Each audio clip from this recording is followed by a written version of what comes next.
So, y'all, let's talk about this Houston Rockets Philadelphia 76ers game last night. The Rockets won 144 to 137 in overtime. This was honestly one of the craziest games I think I've watched from Houston all year. They were playing terrible in the first half, couldn't guard anyone, couldn't guard shit. Was straight awful last night. And in the third quarter, being down 23, the Rockets went from 25, 23-point lead to tied by the end of the third quarter. Jabari Smith was hitting a bunch of jumpers last night, a bunch of three balls. Jalen Green, who had a bad first half, started to pass the ball and distribute in the second half and started to score in the second half. And this was probably one of the craziest games I watched. And I'm going to talk about Quentin Grimes real quick, how good he played last night. Quentin Grimes, this is probably maybe as bad as the Luka trade. The Dallas Mavericks, Nico Harrison, traded this guy who's been averaging like 29 a game his last like 6-7 games for Caleb Martin.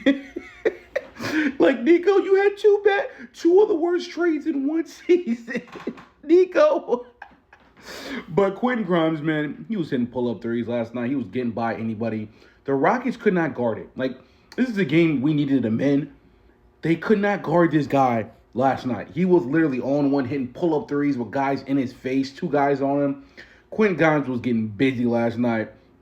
And I was getting pissed watching this shit. I ain't gonna lie. I was getting pissed watching him just cook all night. And he's gonna get a decent contract. I don't know if he's gonna be on that Philly team next year because I think he's a restricted free agent. But Quentin Grimes was going crazy. But I want to talk about the Houston Rockets and show the stats for the Houston Rockets. All right, guys, look at the stats right here, man. So last night, man, Fred VanVleet got ejected for a flagrant 2 late in the game. Tari Eason got ejected. It seemed like the Rockets just were pissed off and just said, fuck this, and two guys got ejected. Dillon Brooks was really good in the second half. He had 25 points, 8 for 19. Jalen Green, who had a bad performance in the first half, distributed and scored in the second half. He ended up with 10 for 26, 5 for 17 from 3. That's too many three-point attempts, Jalen. But he had 30 points. He was a plus 15, so 30 points, 13 assists, 7 rebounds.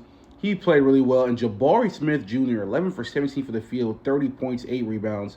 He was big time in that third. It seemed like the Rockets couldn't miss a three the last, 7 minutes of the third quarter. And in overtime, Sengun and everybody was able to just punish the small Sixers and get out of there with a win. And that's all you can ask for. I mean, the Rockets played awful. But if you're a Houston Rockets fan, you watch this game and you were happy that the Rockets somehow won this game. You weren't happy with the first half, but you're happy with the result is the end. The Rockets somehow won this game. 2 guys ejected late in the fourth. A big comeback down the stretch to come back and win this game is big.